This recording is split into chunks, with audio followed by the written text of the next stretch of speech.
Hello everyone, welcome to prep IAS. Prep IAS पे आप सबका स्वागत है। तो चलिए शुरू करते हैं हमारा आज का daily answer writing. So again देखिए, जो लोग नए हैं उनको मैं बताना चाहूँगा कि हम 11 AM पे आपको दो क्वेश्चंस देते हैं। एंड अगेन ये दो क्वेश्चंस या तो आपके प्रीवियस ईयर होंगे जो इंपॉर्टेंट एरियाज हैं उस पे, या फिर आपका कोई नया क्वेश्चन होगा, न्यू क्वेश्चन जो करंट अफेयर्स में है जिसके आने की पॉसिबिलिटी है। Okay, so some new question on current affairs और अ प्रीवियस ईयर क्वेश्चन, और ये 11 AM पे देते हैं और इन्हीं क्वेश्चंस को हम डिस्कस करते हैं 9 PM पे। ठीक है, और देखिए इस बीच में आप चाहे तो अपना आंसर लिख के, एक prep IAS peer evaluation group है, पीयर इवैल्यूएशन ग्रुप है, वहां पे आप आंसर लिख के डाल सकते हो अपना, और वो आंसर आपका आपके जो पीयर्स हैं, आपके साथ के फेलो एस्पिरेंट्स हैं, वो चेक कर सकते हैं और आप उनका आंसर चेक कर सकते हो। ठीक है, तो चलिए स्टार्ट करते हैं। तो आज का पहला क्वेश्चन अगेन ये आपका हिस्ट्री से है, आर्ट एंड कल्चर से है। ओके, सो देखिए ये एक ऐसा क्वेश्चन है जो बार बार रिपीट होता है, तो इसीलिए इसके ऊपर आपको थोड़ा इन्फॉर्मेशन होना चाहिए, डेटा होना चाहिए, आपको पता होना चाहिए चीज़ें कि क्या एलिमेंट्स हैं, क्या फीचर्स हैं, ताकि आपको एक अच्छा आइडिया रहेगा कि अगर फ्यूचर में भी ये क्वेश्चन ना आए पर इसी एस्पेक्ट पे कोई और रिलेटेड क्वेश्चन भी आ जाए तो आप उसको डील कर सको। क्योंकि देखिए ये 2019 में पूछा गया था। ठीक है, highlight the central Asian and Greco Bactrian elements in Gandhara art, और 2014 में देखिए गांधारा स्कल्पचर। सो देखिए दो बार पूछ चुके हैं गांधारा आर्ट या गांधारा स्कल्पचर बोल दिया। तो owed as much to the Romans as to the Greeks. अब देखिए किसी को अगर ये एक्सप्लेन करना है, 2014 में पूछा, ये 2019 में, तो बड़ा ही सिंपल है। अगर किसी ने ये क्वेश्चन करके गया होगा तो वो ये जरूर कर लिया होगा उसने। ठीक है, तो यही चीज है, इसीलिए देखिए प्रीवियस ईयर क्वेश्चन बहुत इंपॉर्टेंट होते हैं। अब आप लोग सोचोगे कि एक क्वेश्चन रिपीट हो गया तो क्या फायदा। देखिए एक क्वेश्चन भी आपका ये 10 मार्क का होगा या फिर 15 मार्क का। ठीक है, और 10 या 15 मार्क का क्वेश्चन अगर एक आपको कोई अपने प्रीवियस ईयर पढ़ा है या उससे रिलेटेड या रिपीटेड आ गया और वो अगर आप अच्छे से लिख लेते हो तो ये बहुत बड़ा अंतर कर सकता है। ठीक है ना। चलिए देखते हैं, क्वेश्चन आई थिंक बड़ा सिंपल है, मुझे नहीं लगता इसमें स्ट्रक्चर में कोई इशू हुआ होगा आपको। सिंपली आपको सेंट्रल एशियन और ग्रेको बैक्टीरियन एलिमेंट्स जो है हाईलाइट करने में इशू हुआ होगा, कहाँ, कंटेंट को लेके। अब देखिए एक चीज है, ये यहाँ पर देखिए सेंट्रल एशियन, देखिए बैक्टीरिया भी क्या है, it is a part of central Asia. ठीक है, अब कई लोग, अगर आप में से ज्यादा लोग इसको अलग अलग करके बताने की कोशिश कर रहे होगे, सेंट्रल एशिया और ग्रेको बैक्टीरियन एलिमेंट्स को अलग अलग करके देने की कोशिश कर रहे होगे, तो फिर आपके लिए बहुत मुश्किल होगी। क्योंकि आपको जो भी एलिमेंट्स मिलेंगे आप सोचोगे ग्रेको बैक्टीरियन एलिमेंट्स मिल रहे हैं, रोमन एलिमेंट्स मिल रहे हैं, पर देखिए ऐसा चीज है, जैसे ग्रेको जो है यानी ये ग्रीस से रिलेटेड है, ग्रीक ग्रीक उनसे, और ग्रीक में कई बार रोमन्स का रूल था एक टाइम पे, तो रोमन एलिमेंट्स भी वहीं पे आते हैं। ठीक है, और bacteria is nothing but central Asia. ठीक है, बैक्टीरिया सेंट्रल एशिया, तो ये सब एक ही चीज है, ये पूरा एक ही एरिया है, एक ही टाइप से एक बहुत बड़ा एरिया है, उसका इन्फ्लुएंस हुआ था। और गांधारा कहाँ है ये भी आपको पता होना चाहिए। तो देखिए अगेन इसलिए बता रहा हूं कि अगर आप इसको अलग अलग करके बताने की कोशिश करोगे तो आप नहीं बता पाओगे, क्योंकि बैक्टीरियन जब हम बोलते हैं तो बैक्टीरिया एक रीजन था पास्ट में जो सेंट्रल एशिया का पार्ट था। सेंट्रल एशिया बेसिकली आपका 5 स्थान है, तजाकिस्तान, कजाकिस्तान, ये सब सारे जो है ना, और बैक्टीरिया में भी वो वही आते थे। ठीक है, तो इसलिए इसको सेपरेट नहीं बता सकते, एक ही करके बताना होता है। ठीक है, सो अगेन इंट्रोडक्शन, तो यहाँ पे मैंने बहुत सारा लिखा है, ये आपकी इंफॉर्मेशन के लिए है, it is for your info. ठीक है, इतना लंबा चौड़ा इंट्रोडक्शन नहीं देना, तो इंट्रोडक्शन इतना होना चाहिए, ये 2-3 लाइंस जो है ये इतना इंट्रोडक्शन आपका हो सकता था। ठीक है, बाकी ये जो है आपकी इंफॉर्मेशन के लिए। ठीक है, ये आपकी इंफॉर्मेशन। तो गांधारा आर्ट के बारे में जहां तक बात करें, it is a style of Buddhist visual art. ठीक है, बुद्धिस्ट विजुअल आर्ट आप सबको पता है बुद्धिस्ट रिलीजन से इन्फ्लुएंस था, प्राइमरली बुद्धा के जो है इमेजेस बनाए जाते थे, ये भी आप लिख सकते हो। दैट क्या फोकस था, फोकल पॉइंट क्या था, किस चीज के आर्ट पे, किसका आर्ट ये ड्रॉ करते थे, तो Buddha's life like images. Okay, life like images and sculptures. ठीक है, so it is a style of Buddhist visual art. कौन से टाइम पीरियड में, 1st सेंचुरी से 7th सेंचुरी। ठीक है, from 1st century to 7th century, इस टाइम पीरियड के बीच में ये गांधारा आर्ट जो है फ्लरिश किया। ठीक है, ये गांधारा रीजन कहाँ है, ये नॉर्थ वेस्ट पाकिस्तान से लेके ईस्टर्न अफगानिस्तान। और आप क्लियरली अगर मैप जाके देखोगे तो ये रीजन जो है ये आपका मेडिटेरेनियन रीजन के पास में है, और वही मेडिटेरेनियन रीजन से लेके जो यहाँ तक का रीजन है और प्लस थोड़ा ऊपर का रीजन है उसी को सेंट्रल एशिया, और मेडिटेरियन वाले को ग्रेको बैक्टीरियन बोलते हैं, ठीक है। तो ये पूरा वही रीजन है आपका, उसके पास ही है, इसीलिए इन्फ्लुएंस है, ठीक है।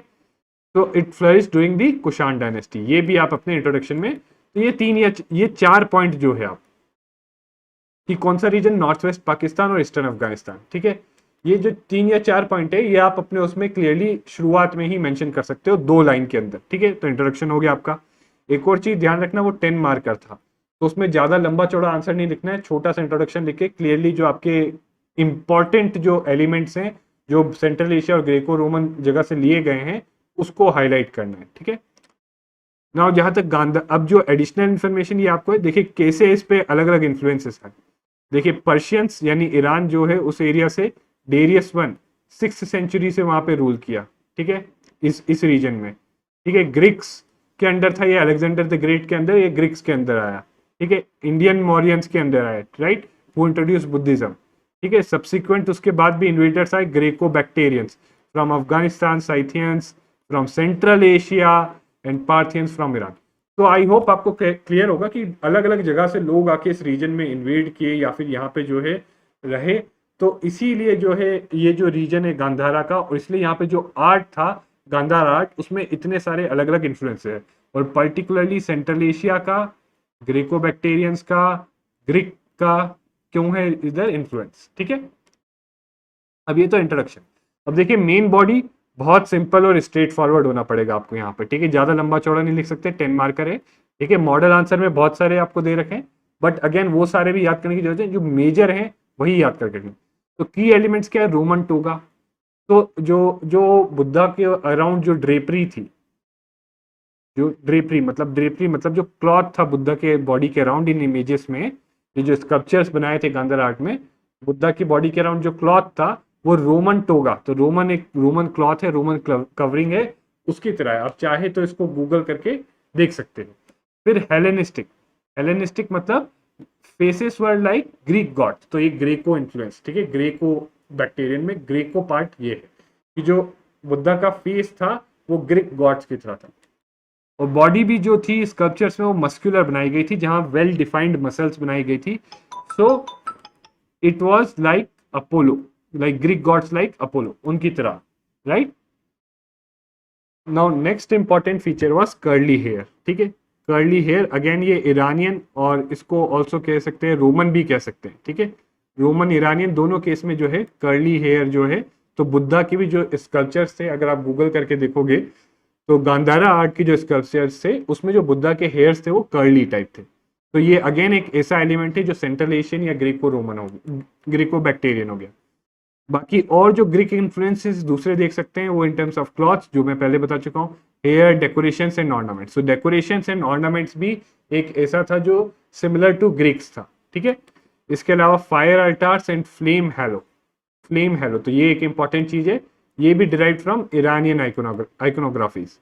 फिर figures with conical and pointed caps on their head resemble Scythian caps, तो साइथियन ये मेनली सेंट्रल एशिया का था, ठीक है।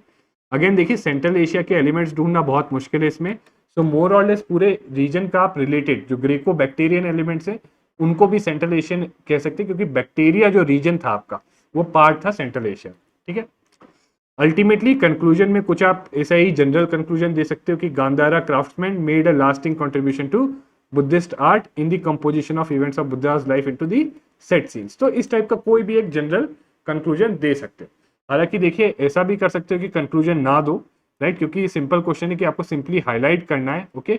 बट हाँ, अगर आप कंक्लूजन दोगे तो ये आंसर को और इंप्रूव कर देगा, ठीक है। तो अगेन देखिए यहाँ पे एलिमेंट्स बहुत सारे हैं हाईलाइट करने को, बट आपको सेंट्रल एशियन और ग्रेको बैक्टीरियन जो है स्पेसिफिकली हाईलाइट करना है, ठीक है। तो हर एलिमेंट को बताते हुए उसका क्या कहाँ से इन्फ्लुएंस आया वो बताना है, राइट। और अगेन मॉडल आंसर जो शेयर करेंगे हम आपसे उसमें आपको और भी एलिमेंट्स मिल जाएंगे, ठीक है। अब देखते हैं दूसरा। तो अगेन देखिए ये क्वेश्चन तो बड़ा सिंपल है, आई थिंक इसमें कंटेंट की प्रॉब्लम नहीं होगी आपको, राइट। इसमें कंटेंट की प्रॉब्लम नहीं, क्योंकि ओशन करंट्स आपने पढ़ा है, वाटर मासेस भी आपने पढ़ा है डिफरेंट टाइप्स के, ठीक है। सो कंटेंट की प्रॉब्लम नहीं होगी, बट जो प्रॉब्लम होगी वो होगी स्ट्रक्चरिंग की, राइट।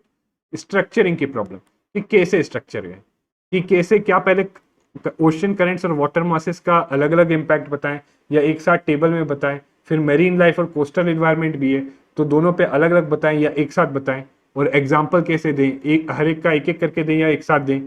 सो देखिए इसमें अगेन देखिए स्ट्रक्चरिंग बहुत अलग अलग तरीकों से हो सकती है, बट आई वुड से जो स्ट्रक्चर आप बनाओगे इसके लिए वो आपके पास जो कंटेंट है उसके हिसाब से बनाना, ठीक है। अगर आपके पास ऐसा कंटेंट, मतलब इतना कंटेंट नहीं कि आप कोस्टल एनवायरनमेंट और मरीन लाइफ पे अलग अलग इम्पैक्ट दिखा सकते हो, तो एक बार ओशन करंट का मरीन लाइफ और कोस्टल एनवायरनमेंट पे एक साथ इम्पैक्ट दिखा दो, और फिर दूसरे एक हेडिंग में जो है वाटर मासेस का जो है मरीन लाइफ और कोस्टल एनवायरनमेंट पे इम्पैक्ट एक साथ दिखा दो। देखिए ये चीज भी आपको आनी चाहिए, क्यों? क्योंकि देखिए एग्जाम में ऐसा कई बार होगा कि देखिए आपके पास सारा कंटेंट नहीं होगा तो आप आइडियल स्ट्रक्चर नहीं बना सकते, फिर वहां पे आपके पास जो कंटेंट है, लिमिटेड कंटेंट, उसको अगर अच्छे से आपको कन्वे करना है तो उसके लिए जो है आपको स्ट्रक्चर थोड़ा जो है मॉडिफाई करके अपने कंटेंट के हिसाब से भी रखना पड़ेगा। जैसे इसी केस में बताया कि अगर आपको इन दोनों पे डिफरिंग देने में, और वैसे भी दोनों पे अलग अलग इम्पैक्ट बताने में बहुत लंबा चौड़ा आंसर हो जाता है, ठीक है, और बहुत अनमैनेजेबल हो जाता है कि अगर आप ocean current water masses for marine life फिर अलग अलग बताते, फिर ocean current water masses for coastal, देखिए आइडियली तो यही होना चाहिए था। आप ये बोलते आइडियली, क्या आइडियल स्ट्रक्चर क्या होना चाहिए था? इम्पैक्ट ऑन मरीन लाइफ लिखते, ठीक है, और फिर यहां पर लिख देते बाय ओशन करंट, और यहां पर लिख देते वाटर मासेस, ठीक है, और फिर वैसे ही इम्पैक्ट ऑन यहाँ पे coastal environment. But again AC structuring जब आप जब ही कर सकते हो जब आपके पास परफेक्ट नॉलेज हो इसमें या अच्छी नॉलेज हो इसमें, ठीक है। तो इसकी स्ट्रक्चरिंग का तरीका क्या होगा? इंट्रोडक्शन में आप बताइए ओशन करंट्स क्या होते हैं, वाटर मासेस क्या होते हैं, ओके। ओशन करंट्स अगर आप सबको पता होगा कि सरफेस, जो ओशन सरफेस पे एक लेयर है वाटर की अप टू 100 मीटर्स एक डिफाइंड वे में जो है मूव कर रही है, विथ एग्जांपल्स बता दो कि कुरोशियो, ओयाशियो, डिफरेंट टाइप के कोल्ड वार्म ओशन करंट्स होते हैं, ठीक है। इस टाइप से आप बता सकते हो कि वेल डिफाइंड और स्ट्रीमलाइंड मूवमेंट्स होते हैं, ठीक है ये। और वाटर मासेस आप बता सकते हो कि एक पूरा लार्ज मास ऑफ वाटर जो एक वाटर बॉडी में है जिसका फिक्स्ड टेम्परेचर और सैलिनिटी है, जो वेल डिफाइंड है। एक water mass is a large mass of water which is well defined in terms of, मतलब एक क्लियरली जो है उसका हम टेम्परेचर और सैलिनिटी जो है बहुत क्लियरली डिफाइंड होता है, ठीक है। वाटर मास एक ऐसा है जिसका सैलिनिटी और टेम्परेचर बहुत क्लियरली डिफाइंड है, और जैसे ही आपको पता चल जाता है कि सैलिनिटी और टेम्परेचर क्लियरली डिफाइंड है तो आप फिर वो सैलिनिटी और टेम्परेचर को लेके मरीन लाइफ पे और कोस्टल एनवायरनमेंट पे इम्पैक्ट वाटर मासेस का बता सकते हो। तो इम्पैक्ट ऑफ ओशन करंट पहले देखते हैं, मेरीन लाइफ और कोस्टल एनवायरनमेंट क्या है। सबसे पहला, अगेन कोई ऐसा ऑर्डर नहीं है, बट अगेन जो मोस्ट प्रोमिनेंट याद आए आपको, फॉर्मेशन ऑफ डिजर्ट्स, तो ये मैं आपको बताता हूं, एटाकामा डिजर्ट, ठीक है, it is one of the most driest place on earth, और ये and this is because desiccating effect of Peru current. जो पेरू करंट है, जो कोल्ड करंट है वहां पे चलता है, उसका एक डेसिकेटिंग मतलब ड्राइंग इफेक्ट है, उसी के कारण वहां पे एक डिजर्ट बन गया, राइट। तो कोस्टल एनवायरनमेंट पे ये इंपैक्ट हुआ कि वहां पे डिजर्ट बन गया, प्लस वहां पे लाइफ फॉर्म, मरीन लाइफ भी जो है वहां पे कोल्डर वाटर्स हैं, तो मरीन लाइफ पे भी कोल्डर वाटर्स का इफेक्ट पड़ता है। तो इस तरीके से आप बता सकते हो क्लियरली विथ एग्जाम्पल। अगला है फिशिंग एरियाज, तो ऑब्वियसली ये भी है कि मरीन लाइफ का प्रमोशन कैसे होता है, प्रमोशन बाय प्रोवाइडिंग न्यूट्रिएंट्स, ठीक है, ये पॉइंट यहाँ पे भी लिखा हुआ है। सो इन दोनों को क्लब भी कर सकते हो बाय प्रोवाइडिंग न्यूट्रिएंट्स। प्लस एक और चीज है, बहुत सारे मतलब फिशिंग लाइफ का जो फिशिंग एरियाज फॉर्म करता है, क्योंकि जब जहां warm currents and cold ocean currents meet करते हैं, राइट, जहां warm and cold, not old, this is cold, right. So ये एक एरिया अगर आपको देखना हो तो ये है ओयाशियो एंड कुरोशियो, ये जापान के पास हैं, ये दोनों, एक वार्म है एक कोल्ड है, ये दोनों करंट जब मीट करते हैं तो ऐसी कंडीशंस करते हैं कि यहाँ पे फिशिंग के लिए बहुत ही बूम होता है, मतलब फिशेस का, तो फिशिंग के लिए बहुत अच्छे प्रोडक्टिव एरियाज होते हैं, यहाँ मेरीन लाइफ का बूम होता है जहाँ कोल्ड और वार्म करंट्स मीट करते हैं, ठीक है। इसी तरीके से आपका जो है लेब्राडोर और गल्फ करंट जहां पे मीट करता है off the coast of America, North America, वहां पे भी फिशिंग जो है अच्छे एरियाज होते हैं और फिशिंग के लिए, ठीक है। तो ये एक और आपने बता दिया। तो इस तरीके से आप फिशिंग एरियाज में मतलब ये क्या हो गया, मेरीन लाइफ पे इंपैक्ट हो गया आपका। फिर फॉग कंडीशंस इन दी कोस्टल एरियाज, तो कोस्टल इन्वायरमेंट में फॉग कंडीशंस, ये भी जो है ओयाशियो कुरोशियो का, या तो जैसे यहाँ पे आप ओयाशियो कुरोशियो का दे दो, यहाँ पे आप दे दो लेब्राडोर और गल्फ करंट की मीटिंग का एग्जांपल। फिर मॉडरेटिंग द क्लाइमेट, तो यहाँ पे आप दो west coast of European continent. तो ये यहाँ पर क्या होता है, इसके जो पोर्ट्स होते हैं, वो फ्रीज नहीं होते, ठीक है, वो फ्रीज नहीं होते। क्यों नहीं फ्रीज होते? बिकॉज ऑफ गल्फ स्ट्रीम या नॉर्थ अटलांटिक ड्रिफ्ट। अब ये एक वार्म ओशन करंट से जो वेस्ट कोस्ट ऑफ यूरोप पे जाता है, राइट। और इस वार्म करंट के कारण क्या होता है कि वहां का क्लाइमेट मॉडरेट होता है, वहां की जो पोर्ट्स हैं वो बर्फ से नहीं जमते। जबकि उसी सेम लैटिट्यूड पे अगर आप ये अमेरिका की साइड देखो तो लेब्राडोर करंट के कारण क्या होता है, अगेन देखिए यहाँ पे आपको थोड़ा मैप का यूज करना पड़ेगा, ओके। अगेन देखिए वर्ड मैप ड्रॉ करना मुश्किल है, बट आप थोड़ा बहुत अगर सीख लो ब्रॉड कंटिनेंट्स का, तो आप ये बना के बता सकते थे कि या तो ऐसे ऐसे भी नहीं तो ऐसे ही बता सकते हो। यहाँ गल्फ स्ट्रीम है, ये आपका वेस्ट कोस्ट है यूरोप का, ठीक है, ये आपका जो है ईस्ट कोस्ट है नॉर्थ अमेरिका का। तो यहाँ पे जो पोर्ट्स हैं वो सारे फ्रोजन होते हैं, राइट। क्यों? Because of Labrador current. जबकि वहां पे जो पोर्ट्स हैं उनका क्या होता है, वो अनफ्रोजन होते हैं। क्यों? Because of the gulf stream, ठीक है। तो ये मॉडरेटिंग दो क्लाइमेट को भी मॉडरेट करते हैं, ठीक है। ये एक है, और भी एग्जांपल बहुत सारे आप दे सकते हो क्लाइमेट पे मॉडरेटिंग इफेक्ट का। बाकी अपवेलिंग एंड डाउनवेलिंग जब होती है तो again that helps in recycling of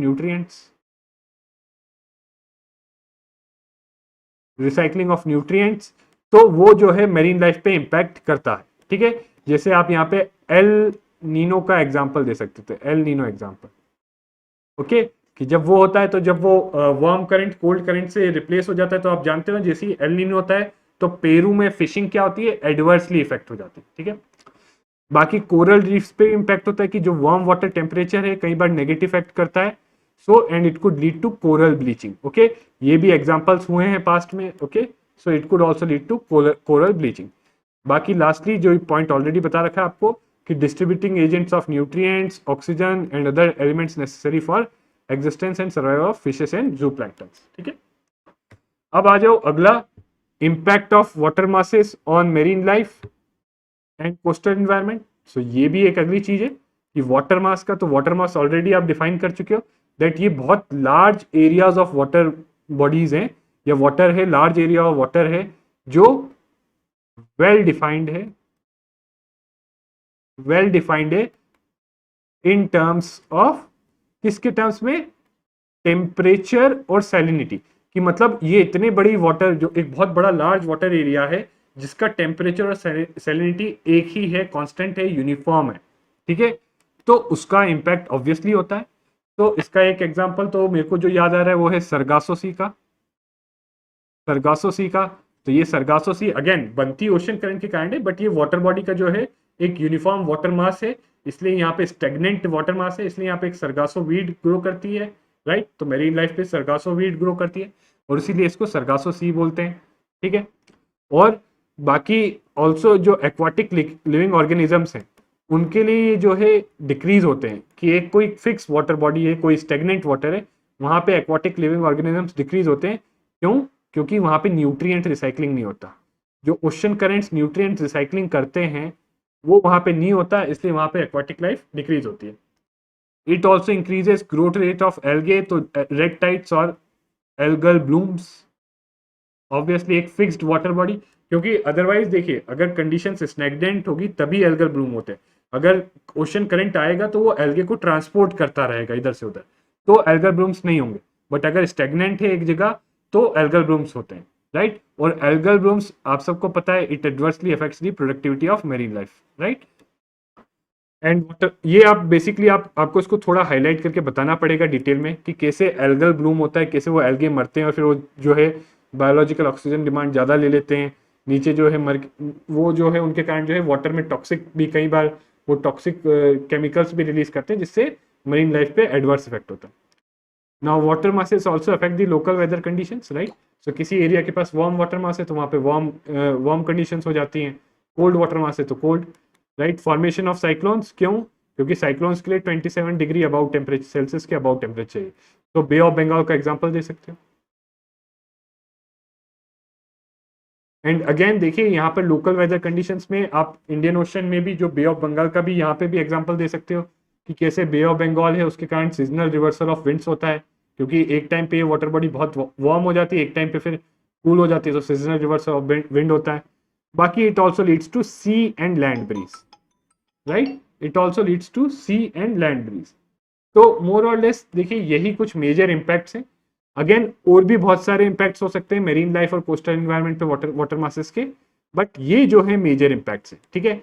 and again जो और दूसरे इम्पैक्ट्स हैं आप वो मॉडल आंसर में भी देख सकते हो, बट मोर और लेस देखिए आपको 15 मार्क्स का है, 250 वर्ड्स में करना है, तो आपको मेजर चीज़ों पे ही स्टिक करना है, क्योंकि आपको यहाँ पे देखिए ज़्यादा चीज़ें नहीं लिखने की जगह मेजर चीज़ें लिख के उनको अच्छे से एक्सप्लेन कर दोगे तो ज़्यादा मार्क्स मिलेंगे, रादर देन बहुत लंबी लिस्ट लिखने के, ठीक है गाइज? तो this is it for our answer writing session.